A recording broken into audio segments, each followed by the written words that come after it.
I had documented 1,400 species communication methods. Light, scent, electrical pulse, touch. I thought I had seen everything a living creature could use to speak to another.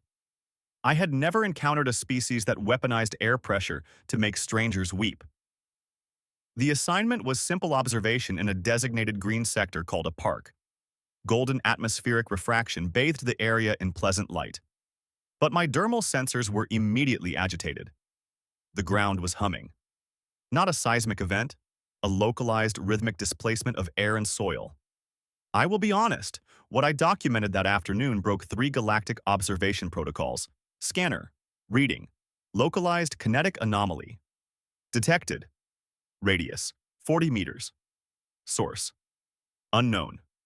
I adjusted my optical filters. As an Orvani, I do not process auditory data. My species communicates entirely through shifting bioluminescent skin patterns. We are deaf to the chaotic pressure waves humans call sound, but my epidermal ridges were vibrating. The sensation was deeply unnatural. It felt as though an invisible entity was rhythmically tapping against my hollow bones. I checked for tectonic instability. Negative. I checked for atmospheric collapse. Negative. The kinetic waves were highly organized, mathematical. I calibrated my wrist device to trace the invisible impacts. Why were the surrounding humans sitting perfectly still while being subjected to this physical bombardment? Some had their optical sensors closed completely. I tracked the epicenter to a single human sitting on a wooden bench. The device registered his designation as Marcus. At his feet rested a primitive beaten container, a worn black synthetic shell lined with faded blue fabric. The empty case looked like it was designed to transport a small, oddly shaped corpse. Marcus was not resting. He was engaged in intense physical labor. He gripped a polished wooden construct between his knees and repeatedly dragged a taut bow across metallic strings. This was the source of the pressure waves. I initially classified the wooden object as a primitive resonance weapon. He was clearly attacking the surrounding crowd with invisible force. Scanner. Reading, organic wood plus metallic string. Frequency, 65.4 Hz. That frequency was dangerously specific. It matched the baseline mammalian cardiac rhythm. Was he attempting to physically override their internal organs? The concept was terrifying. The physical impacts against my skin intensified. The waves possessed architecture. Valleys of low pressure, followed by devastating peaks of kinetic force. My bioluminescent patches began to flare, an involuntary rapid yellow. A hardwired Orvani distress reflex.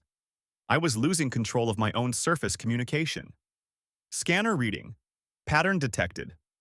Purpose, unknown. Effect. On operator, unknown.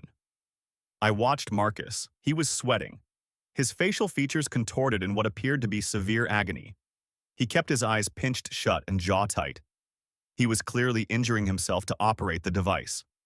Scanner, reading. Effect on operator. Still unknown. Effect on targets, significant. I looked at the humans on the grass. The atmospheric bombardment was taking a massive toll. Several of them were leaking saline fluid from their eyes. The universal mammalian sign of physiological distress. Trapped.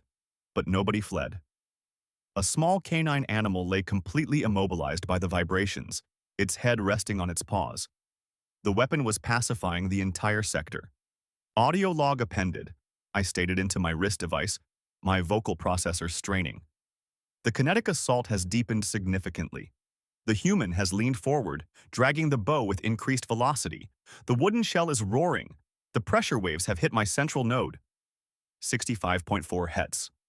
My scanner had warned me, but the numerical data could not simulate the physical reality. It was inside me. My circulatory fluids are now pulsing in exact synchronization with the wooden weapon, I whispered. My epidermal chromatophores have catastrophically failed under the acoustic pressure. I was no longer flashing a localized yellow warning. My entire body erupted into a blinding, cascading sequence of violet and deep blue. In Orvani culture, this uncontrolled display is the equivalent of screaming your most intimate vulnerabilities in a crowded plaza, I recorded, my voice shaking. I am mortified. I am attempting to initiate a tactical retreat, but my locomotive limbs refuse to respond. The air felt thick, heavy with an invisible gravity that pinned me to the park grass. I am being dismantled from the inside out, I dictated. Not by blades or kinetic projectiles, but by structured, weaponized air. I am expecting mass casualties. Nobody was dying. I analyzed a female human on the adjacent bench. Saline fluid flowed freely down her cheeks. Her breathing pattern is jagged, yet her facial muscles are completely relaxed, I noted aloud. She is wiping her eyes. She just dropped a piece of refined metal currency into the open black case at Marcus's feet. She is paying him. My processing core stalled. Was my optical sensor malfunctioning? They do this to themselves, I said aloud, staring at the weeping crowd. Deliberately. The impossible realization settled into my vibrating bones. The humans are not trapped by a hostile force, I documented. They have gathered intentionally. They are willingly subjecting their internal organs to this invasive synchronization. The weapon is not designed to conquer territory. It is designed to induce voluntary physiological distress. Scanner. Reading. Emotional impact. Scanner unable to quantify. System override.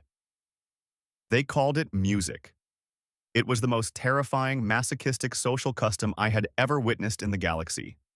The final wave of pressure faded into the golden afternoon air. The silence that followed was physically jarring. My skin is slowly dimming from screaming violet back to a dull, exhausted gray, I whispered into the device. I am paralyzed. My primary hearts are beating an erratic foreign rhythm.